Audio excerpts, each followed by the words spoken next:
We have the amazing Micah Anderson here. He is going to show us some really cool things. He brought in his trailer from Langston University filled with innovative ideas. One thing that I admire so much about Micah is he wants to be the most efficient, effective, and affordable farmer. And so I think the way he figures things out, and maybe he'll buy one tool, figure out how it works, then make more of them. It's really cool to see him live and doing his things. He's a wealth of knowledge. He'll probably cover so much stuff, and you're like, wow, he probably knows 5,000 times more. So he's always. I'm assuming you're okay with this, but he is a resource, and he has a passion to help build producers up and help them learn how to do it right in the most effective way. So he's going to show us some DIY tools because that's what we do here. So thank you, Micah. All right. So as she said, I'm from Langston University. Grew up over here at Haskell, Oklahoma, not Haskell County, Haskell in Muskogee County. So that's where I grew up on a farm. My dad was a farmer, and he never did work a job. He just made a living off the land that we had over there. They started out with mules, and then he got a tractor. Grandpa bought a tractor, and he told my dad, you get on the tractor, but we're gonna keep using this mule. But after one day, my dad plowed this big old area with this H-Farmall and two-bottom plow, and met him in the corner, halfway in that corner, and my grandpa said, that's it. I still got to go home and feed this thing. I got to groom it and do all this stuff. So from then on, it was the tractor, and then it had lights on it, and they would actually hired another person, and they would bring 5 gallons of gas out to the field, and they would just run a night shift, a day shift, and he just kept growing from there. And then in 1949, he bought a brand new farm truck. That was because before then he was using the tractor to take all his produce to the market. But that's a little bit about me. I don't know. First thing I was going to show, how many of you have seen this rogue hoe like this? Some of you haven't. So when I was a kid, we had the old type hoe that like this. But this thing here is amazing. You probably think, well, it's crazy. It's just a simple deal, but it's like a two-edged sword, and it's got edge on all 3 angles, and you can go through the field like right after a rain, and it starts to dry up a little bit. You can go down your row so fast if you keep it sharp. Now that's the other key, is keeping it sharp. And I always like to tell people about the old man and the young man that was lumberjacks. And the old man, the boss told him, says, I'm gonna give whichever one of y'all cut the most wood, I'm gonna give you a raise, a bonus today. So the young man, he just took off. He was gonna take it. The old man cut some wood, and he sat down and rested. And he cut some more wood, and he sat down and rested again. And he's cut, and he sat down and rested. In the day, the old man cut the most wood. The young man said, how did you do that? He said, well, I was sharpening my axe when I was sitting down. So that's why it's good to come to conferences, to get your mind sharpened back up. Because sometimes you might be out there in the garden just like, man, I'm just gotta get it, I gotta get it. But then you kind of get dull sometimes, so you gotta get sharpened back up, and then go back and things are easier. So we have a planter here. I hadn't used this, right now when I get in front of people, I forget your name. But he used this thing. How you like this thing? I love it. So it's just, you put your plant in here, and was it? Other way. What do you push up on it? Okay. Here, you show them how to use it. As you can see, Micah and Mr. Anderson has helped me a lot with anything and everything. I went to the field one day and he said, you read the instructions and figure out how to use that. So what you do is, as you lay with this machine here, you can lay down the plastic, or you can have to use it on the plastic. You can just use it on the ground. Watermelon seeds, cucumber seeds, I even used fertilizer the other day. You step on your back foot, and when you lay it in the ground, that hole opens up, and that's where your seed and your fertilizer goes into the ground. So it begins to 1, 2, 3, and that's how you change the depths of how far you want. But it's an easy tool, especially if you from here to there, that hand seed. Now, and then I didn't know about the fertilizer, but fertilizer in, seed dress, or side dress your whatever crop you have, and you can use this also. You can pass it around if somebody wants to look at it.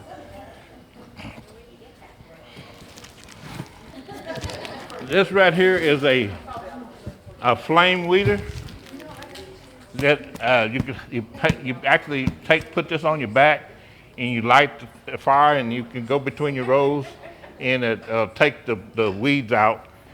You want to get them when they're young and little, and that actually works pretty good. Do you want me to open the box up so you can see it? We can if we want to.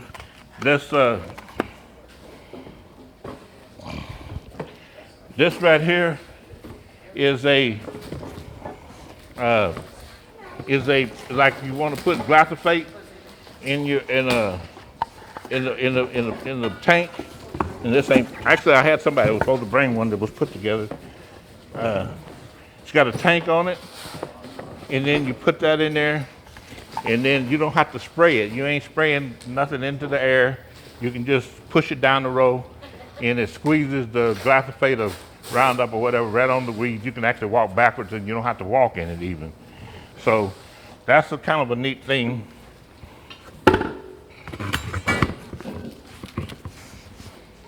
And then this right here is nothing but the same thing, but bigger. It's wider. So this one is like I don't know, 3 inches or whatever. And then this one is going to be more like 12 inches or maybe even bigger. This right here is just a way I build hoops. Like the cabbage and broccoli that I had, we planted it. If you don't get it planted early enough, it's going to bolt on you. So as soon as I plant it, then all of a sudden, it's frigid. It was nice, and then it's frigid. So then I built hoops. I take some rebar, drive it in the ground on one side, and then I put these little things over, and then I put frost blanket over top of it. And you can use, actually there's some number 9 wire that you can get. You can cut the wire and just bend it and stick it in the ground, and you can put the cover over that, just long it's not just like weighting down your plants.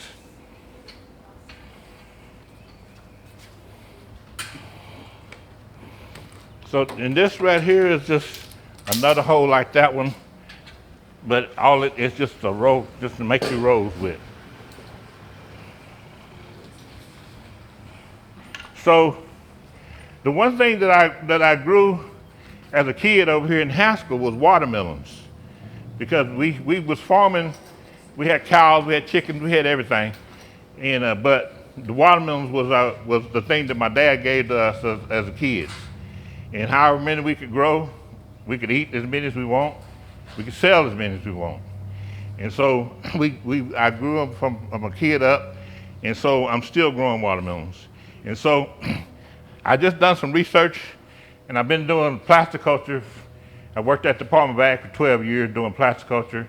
Now I've been at Langston for 6 years, but I've done some research in green plastic. It's supposed to help get you more production on your watermelons and cantaloupe.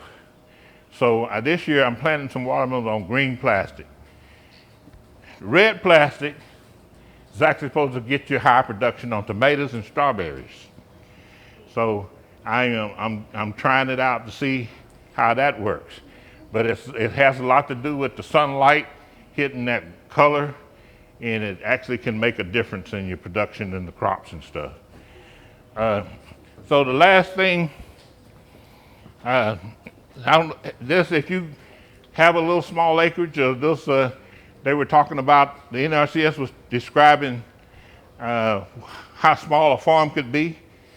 Well, if it's your backyard and that's your farm, you can't get a tractor in there, but you can get this in there.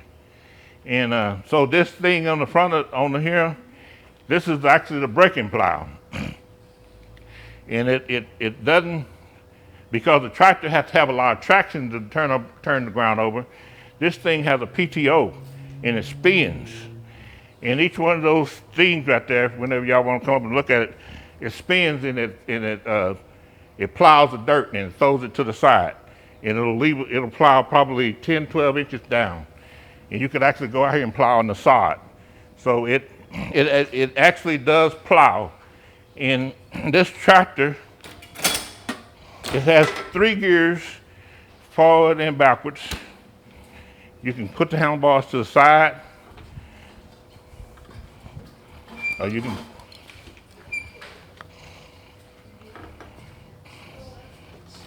put them all the way around to the back. It's got a Honda motor on it, and you can actually, it goes the same, just as fast either way you go. It's just according to what you're doing. Now, if I'm plowing, I'm probably gonna have the handlebars back here, and I'll probably walk right here, and then I can throw the dirt, and I'll just keep plowing until I plow up the area as much as I need. And then it has a quick release PTO. Just flip this right here, and then this comes off, and then you can back up to these. That right there is a rototiller. It's like a regular rototiller that you buy, that you can at the Tractor Supply. But the difference is that you buy the one at Tractor Supply, and that's the only thing you got. This year, you can buy any kind of attachment to it. You can buy a little hay baler for it. You can buy a sycamore. You can buy everything except front end loader. You can buy a rake. And then this over here is a harrow. So if you want to get your ground really fine tuned, bust up the little bitty clods, then that right there is the final deal that you use to do that. And then we have a frail mower. You know, when they talk about cover crops, you grow your cover crops, and the frail mower, you run this over the frail, and it shatters the cover crop, and then you can till it in.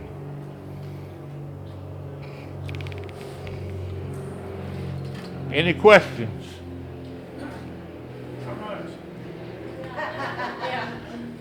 I think this runs about $5,000 or $6,000. Dr. Ringer, where'd Dr. Ringer go? Does it run about $6,000?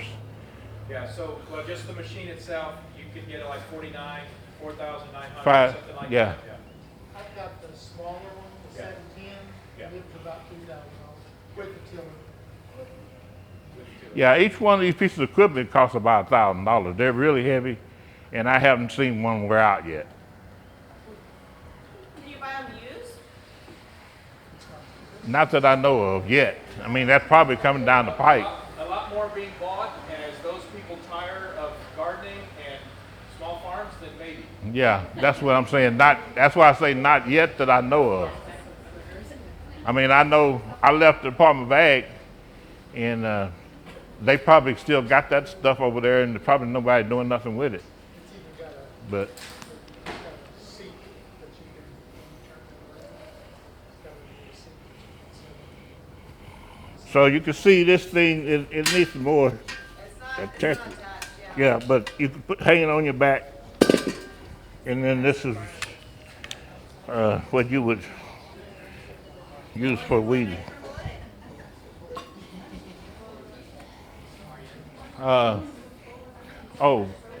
So my injector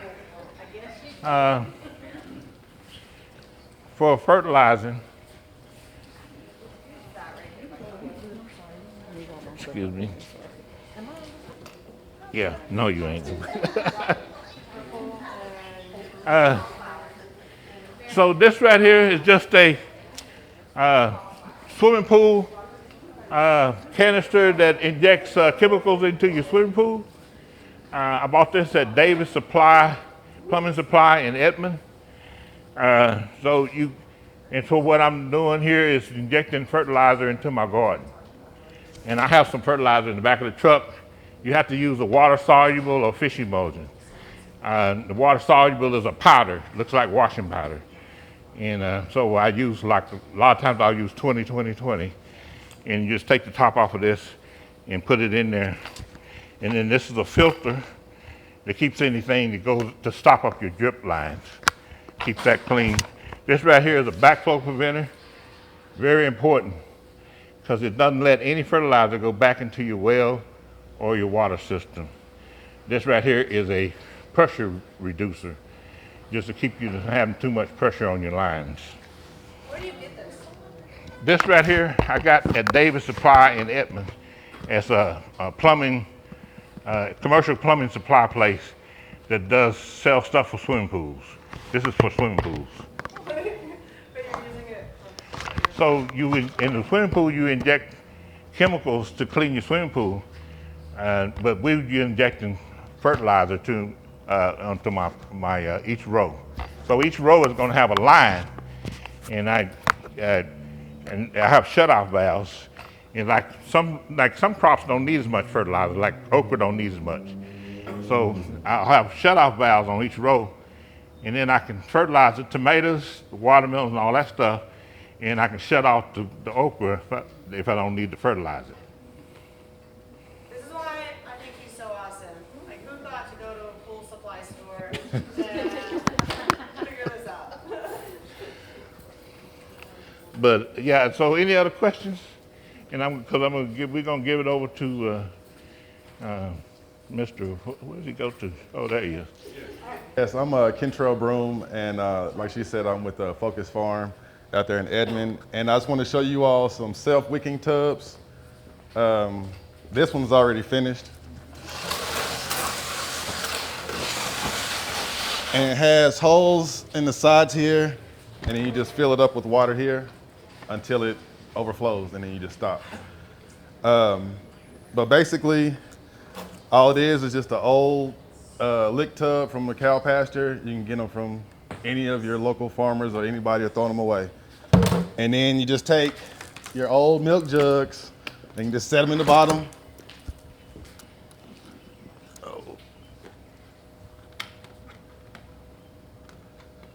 And then you can take your fabric and just put it over the top of it. And then you'll cut it.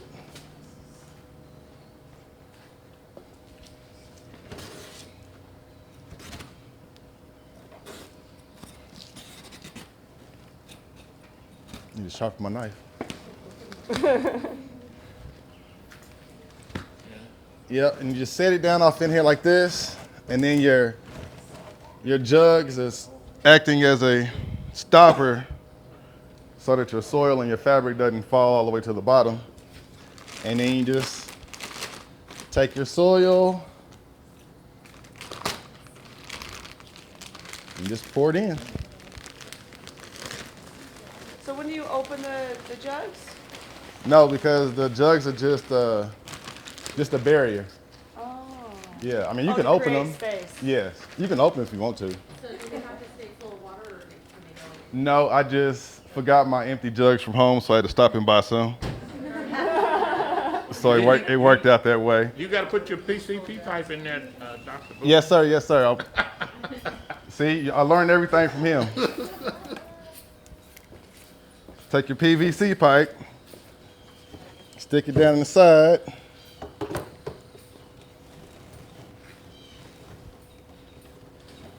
And like I say, you just water through here, and I say once it fills up, the water will fall out. We normally use about a bag and a half or 2 bags, just depends on what you're planting. And then you'll just take your plants and you just add them. And I have a couple of tomato plants that I kind of let go. I have some of those too. And then you can just take your your plants, they're a little root bound, so don't be mad at me.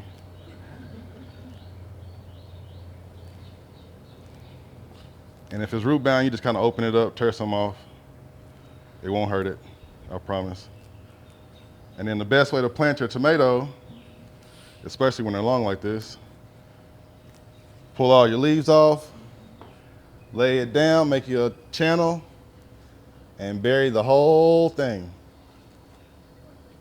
Bury the whole stem, poke it up, and then it'll be good and strong and go straight up, and you have a whole long root stem. Like I say, and then in something like this, you can add, 2 tomato plants in there, or several pepper plants, or strawberries, and let it just hang over. Michael uses it and does potatoes. And so you just start with a little bit of amount of soil, put your potatoes in there, and as it grows up, you just kind of add soil, add soil, add soil, until you fill it up, and then in 3 months, 3 months or so? Yeah, I think it's time for me to get mine out now. Yeah. And then you have a whole lot of potatoes in there. And then you can just reuse it. Yeah. And it's kind of simple. I'm sure people have, like I said, people around have the tubs. You can use scrap PVC or whatever, and then whenever you're done with your milk jugs or your juice jugs, just put them in a bottom, fill it up with water, and you're good to go. And then on these, it's a pallet. And so I just took a basic pallet, and I normally use the ones that are actually fully square, so that when I take this off, I can put it along the sides, and I take my weed barrier. I've already taken this one apart. And then I just took my weed barrier and put it in there. Like I said, normally I can put a side on here, but I just kind of made it to where it'll sit. And then it's kind of the same thing. You just take it and you just fill it up with soil and then plant. And just make sure you water. It has plenty of drainage on the bottom.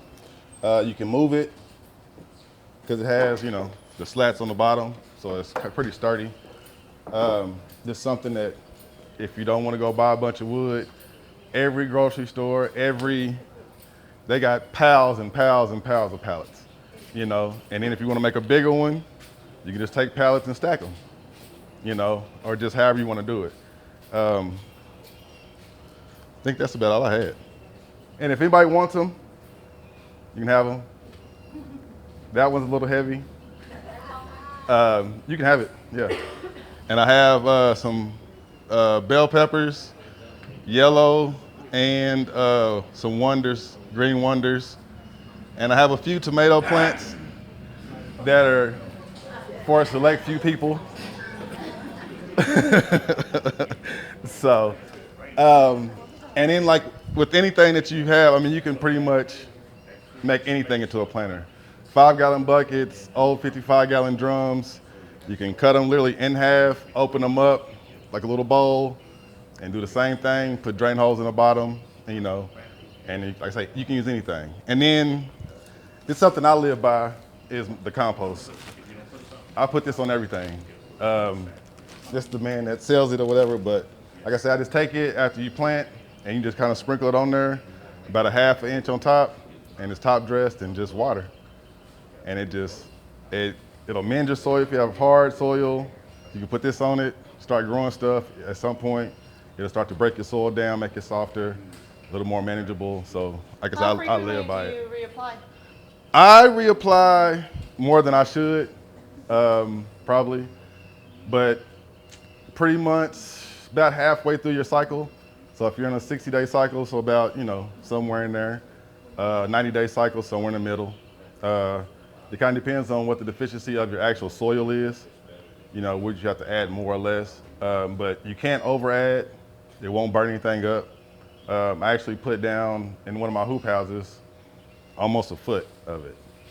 But because my soil is really, really hard, it's clay, compact red soil, like you kick it, you barely get anything to come off of it. So I did that to try to help, bring my soil back. So, and like I said, if you got anything to say about you want to make the tea or?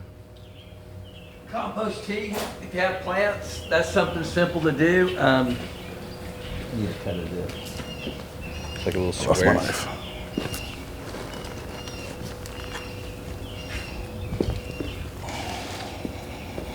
This compost, just because of just our process and how broke down it is, it readily makes compost tea a lot easier than some of the other brands I'm not gonna name. And it's just because of our texture. I don't know how many of y'all got a good look at our compost, but we cook it for 2 months. That way it gets well broken down. We use the same ingredients every time. Our base material would be pine mulch or just pine shavings from the lumber industry in southeastern Oklahoma. That goes into the horse stalls, whatever the horses do to it, and their feed goes into that for however long, and then the guy pulls that out, it sits in the field, we go get that. Then the grease trap waste, which is like the crispy, crumbly stuff that's in the grease from the restaurants when you cook, you know what's left? They drain the grease, we get that crumbly stuff, and that's our nitrogen fix. And it is a very good nitrogen fix. We get it up to 160, we keep it there for 2 months. We have a very consistent texture. It will always pretty much look like this. The fact that we cook it for 2 months, it's a finished compost. It's not unfinished, so there's not going to be a smell. It's going to smell like earth. And if compost doesn't smell like earth, well, it's still not finished, and it's still going to rob your soil of nutrients and everything that it's supposed to be doing. Because our compost is so far done, it readily breaks down. Y'all can see this is just clear water. And as soon as I start doing it, it starts coming out into the water just quickly. And because it breaks down so readily into it, you water with this. This is all the nutrients and microbial life that's in this. And you water your plants with it. And voila, once a month your house plant or whatever, that's all that's required. And you can see, I mean, it's still that and reusable. I mean, as long as it's there, it's still good. So I use like a towel or a sock and I just leave it in there.